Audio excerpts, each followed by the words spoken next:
I exposed my stepmom's multi-million-dollar scam against my dad's company, and what I found nearly destroyed our whole family. I never liked my stepmom, not in the cliché evil stepmother way, but because something about her always felt off. Too polished, too sweet. My dad was head over heels for her though. He married her just 6 months after meeting her at some business event in Vegas. She was a financial consultant, supposedly. Blonde, always dressed sharp, always smiling. She came into our lives like a hurricane and didn't leave much standing. At first, I thought I was just being protective of my dad. I mean, he'd been through hell after my mom passed. But over time, I started noticing little things, like how she always insisted on handling his books personally, even though he had a team of trusted accountants. Or how she'd get defensive anytime anyone mentioned taxes or audits at family dinners. The first real red flag was when I overheard her on the phone late at night. I was grabbing water from the kitchen when I caught part of the conversation. Something about transferring funds and covering tracks. She didn't hear me, and I didn't want to jump to conclusions, but my gut twisted. I couldn't sleep that night. So I started digging. My dad owns a mid-sized construction company. Nothing huge but successful. He trusts people too much though. Always has.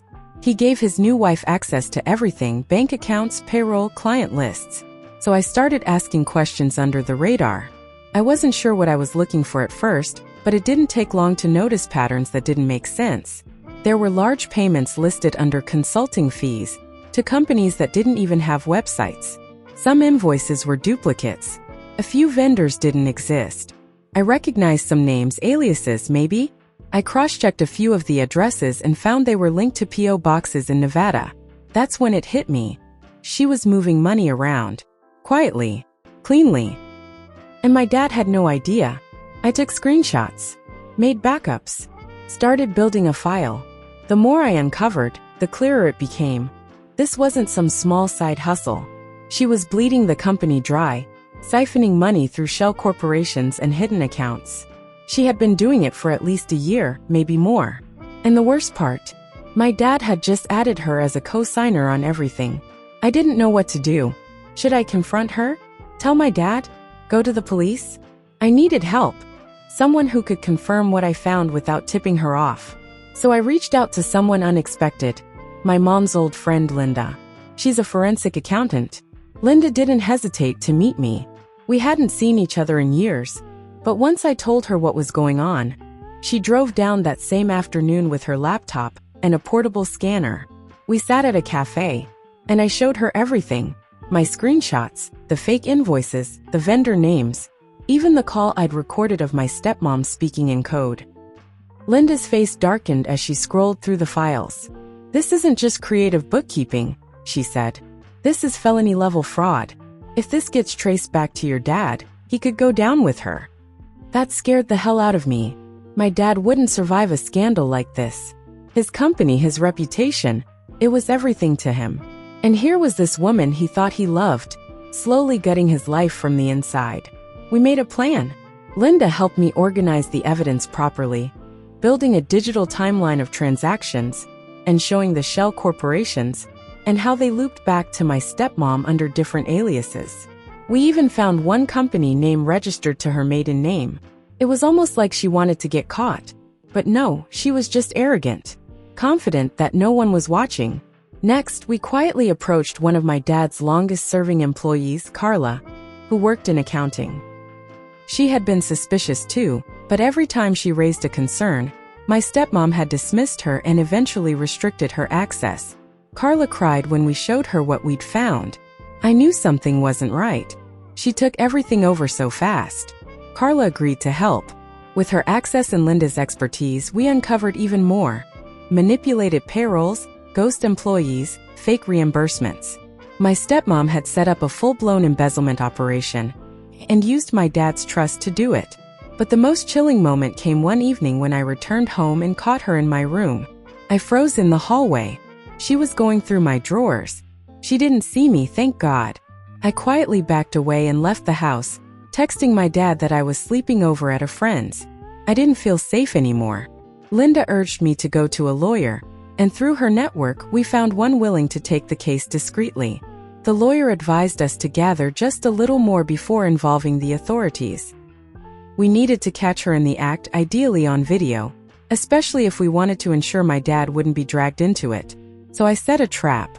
We planted a dummy invoice on my dad's office computer, a fake payment to a made-up vendor. It looked real but was watermarked with an invisible tracking code Linda had embedded. If my stepmom tried to process it or move the money, we'd have a digital trail leading straight to her. We waited. It took 3 days. Then around midnight, Linda texted me. She accessed it. But what we didn't know was that my stepmom had started to suspect me. The next morning, I woke up to my dad pounding on my door. His eyes were bloodshot. "Did you accuse Jessica of stealing from me?" I stared at him. She had beaten me to the punch. I could see it all over his face. She'd fed him some twisted story, probably told him I hated her, that I was making up lies. But I had something she didn't. "Dad," I said quietly, "you need to sit down." My dad didn't want to sit. He stood there breathing heavily like his whole world was shaking and he couldn't decide whether to lash out or collapse. "She told me you were spying on her," he said. "That you hacked into the office system, planted fake documents. That you're trying to ruin her." I stood up and held his gaze. "And what if I told you I have proof? Real proof. That she's been stealing from your company for over a year?" He scoffed. "Jessica? That's ridiculous." "Dad," I said softer now, "do you remember when the Jones account went missing? When the IRS flagged that weird wire transfer to Luxembourg? You said it was a glitch, remember? Jessica told you she fixed it." His expression changed. Slightly, the edge of doubt creeping in. I opened my laptop and pulled up the files Linda and I had compiled. Every transaction, every fake vendor. Screenshots, logs, emails, surveillance screenshots Carla had discreetly grabbed. Even the tracker from the test invoice. I explained how the money was routed through shell companies that linked back to Jessica. And then the piece de resistance, an audio file. Played it. Jessica's voice on speaker, recorded during a phone call with one of her aliases, instructing a vendor to make a withdrawal under the table. My dad's face drained of color. He sat down. We didn't say anything for a long time. He just stared at the screen like his entire life had been rewritten in front of him. Finally, he muttered, "I gave her everything." "She took everything," I said. That night, my dad didn't go home. He stayed at a hotel. Jessica called him over and over, texted him dozens of times. She even showed up at his office. But he didn't respond. Instead, he called the company's lawyer. What followed over the next few weeks was like watching a train derail in slow motion. Investigators were brought in. Internal audits were reopened. Carla's access was reinstated. Linda worked hand in hand with the lawyers to compile a legal case.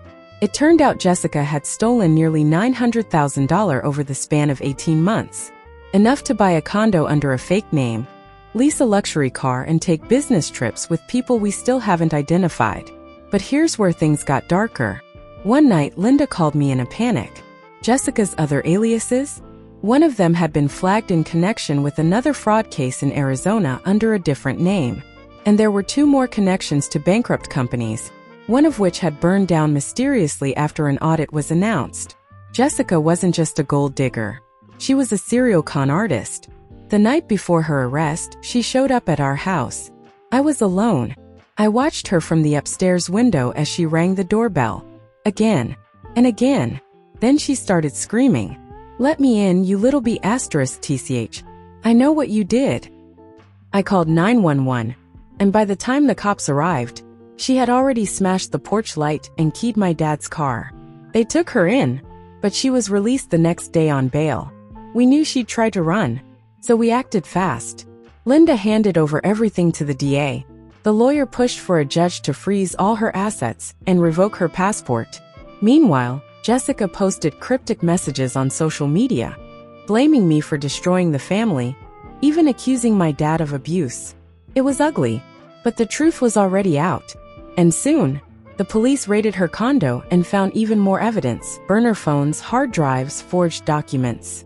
She had a whole second life. Still, she wasn't going down without a fight. One night, someone slashed the tires on Linda's car. Another day, a rock was thrown through Carla's office window. No arrests were made, But we knew exactly who was behind it. She was unraveling, and she was dangerous. But we weren't done yet. The morning of the preliminary hearing, the courthouse buzzed like a nest of angry wasps.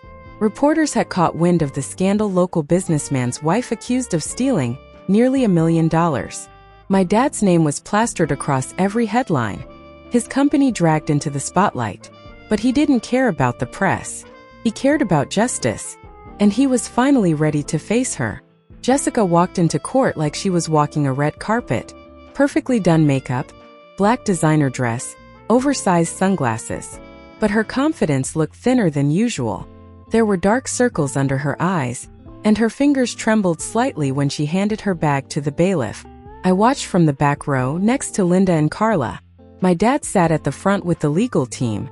He didn't even look at Jessica when she passed by. The prosecutor opened with a brutal statement. This is not just a case of marital betrayal. This is a pattern of deception, financial fraud, and criminal manipulation carried out over multiple states. Jessica Monroe has operated under no less than 5 different aliases. She's not a misunderstood wife. She's a predator in designer heels. Jessica's defense attorney, some slick guy from LA, tried to play the sympathy card, claimed she was pressured by a controlling environment, and had been emotionally manipulated into poor decisions. It didn't work, because when they played the audio I had recorded, Jessica giving instructions to wire money into one of the shell companies, the entire courtroom went silent. Even her lawyer looked like he wanted to melt into the floor. And that was just the beginning. They brought out Carla's testimony, Linda's documentation, the bank records, the surveillance photos. They traced every single dollar she had stolen, where it had gone, how it had been hidden. Turns out she hadn't just robbed my dad. She had used his company to launder money for 2 other criminal contacts. That elevated everything. This wasn't just theft. This was federal crime territory now. And then it happened. Jessica broke. Right in the middle of court, as the judge denied her motion to dismiss, she stood up and screamed, "This is all a setup. They framed me. She pointed directly at me. Hacked my accounts. He planted everything." The judge slammed his gavel and ordered her to sit down or be removed. She kept shouting, her voice unraveling, her hands shaking like a cornered animal. "You don't know what I've done for this family. He was nothing before me. I built that company." My dad stood up then, calm, cold, and for the first time in my life I saw just how broken he was. "You destroyed it," he said. That was the last thing he ever said to her. After court recessed, Jessica was remanded into custody. Her bail was revoked due to risk of flight. She was let out in cuffs, still spitting curses. It was like watching a villain from a movie be dragged away. But this wasn't over. Not yet. Because what we found after her arrest made everything worse. After Jessica's arrest, we thought the storm had passed. The trial was weeks away, and she was being held without bail. The company was slowly recovering, the press was cooling down, and my dad had started breathing like a human again. He even went back to the office for the first time in a month. But then Carla called me at midnight, her voice shaking. "You need to come to the office. Now." When I got there, she was in the server room, pale and sweating. In front of her was a laptop hooked to an external hard drive Jessica had hidden in a ceiling tile. The janitor found it by accident while fixing a leak. On the drive were encrypted files, hundreds of them. Carla, being a cybersecurity wizard, had already cracked a few. What we found changed everything. Jessica hadn't just been laundering money. She had been forging signatures, filing fake tax returns, and creating phantom employees to siphon salaries from the company. But the real bombshell was a folder labeled Legacy. Inside were documents, copies of emails, voice memos, even contracts, linking Jessica to a secret trust fund worth nearly $8 million, stashed in an offshore account in the Cayman Islands. And the beneficiary? Not her. Not my dad. Not even her son from a previous marriage. Me. That's right. Somehow, either as a twisted insurance policy or some long con play, Jessica had named me as the sole heir to this account. The date on the documents was from a year ago, before things fell apart, before I ever started suspecting her. Carla was stunned. My dad was furious. He thought it was some elaborate trap. But the documents were legally airtight. Lawyers confirmed them. Jessica had created a shell company under my name and funneled funds into it using stolen company revenue. It meant I now owned a fortune. An illegal, dirty fortune. We were stuck in a moral and legal maze. If I touched that money, I could be charged with receiving laundered assets. If I didn't, it could disappear forever once the government froze her accounts. That night, I lay awake staring at the ceiling. I thought about how Jessica used everyone, how she built an empire out of lies, and for some reason left the crown for me. But the real twist came the next morning. Jessica's lawyer called me directly. He said she wanted to make a deal. She'd confessed to everything, every scheme, every alias, every stolen dollar. But only if I agreed to meet her alone, face to face, before the trial. She said she had one final thing to tell me, and that it would change everything I thought I knew about her, and about my real mother. I didn't want to go. Every fiber in my body told me it was a trap, or some last manipulation. A final play by a woman who had built her life on deception. But I also couldn't ignore the gnawing curiosity. What could she possibly say that would make any of this make sense? What truth could possibly justify what she had done to our family? The meeting was held in a secure room at the county jail. 2 guards escorted me in, then stood outside, leaving us alone behind a thick pane of glass and a phone receiver. Jessica looked smaller, like someone had drained all the venom out of her. But her eyes were still sharp, calculating. I sat down, picked up the phone. She smiled. "I knew you'd come." I said nothing. She got straight to the point. "You need to know why I named you the beneficiary of that account. Why I created it in the first place. And why I've always protected you. Even when I didn't protect anyone else." I clenched the phone tighter. Jessica leaned in slightly. "Your mother, your biological mother, was my sister." I froze. She nodded. "Half-sister. She died when you were just a baby. Drug overdose. Your dad never told you because, well, the official story was a car crash. He didn't want you growing up thinking she was a junkie." I shook my head slowly, trying to process. "I met your father at the funeral. He was broken. Alone. And you were this tiny, perfect baby. I stayed to help. At first, I just wanted to keep the family together. But it turned into something else." She took a breath. "I fell in love with him. But he never loved me back the way I loved him. That's why I got mean. That's why I started lying. Manipulating. Trying to control the company. Trying to control everything." She looked down at her hands. "But I never stopped loving you. Not for a second.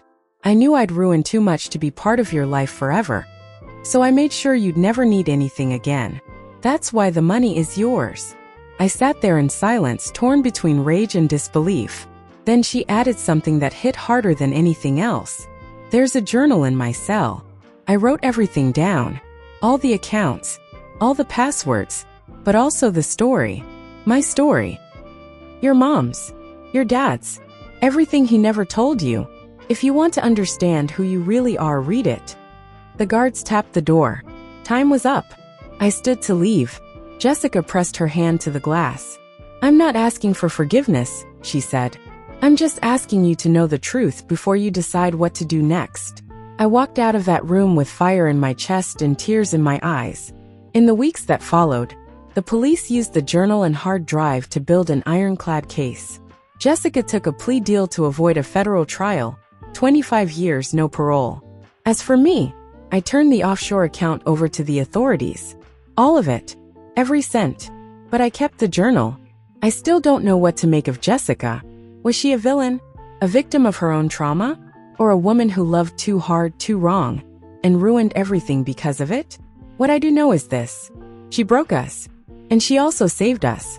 And I don't know if I'll ever be okay with that. Hey guys, let me know your opinions in the comments, and of course subscribe for more.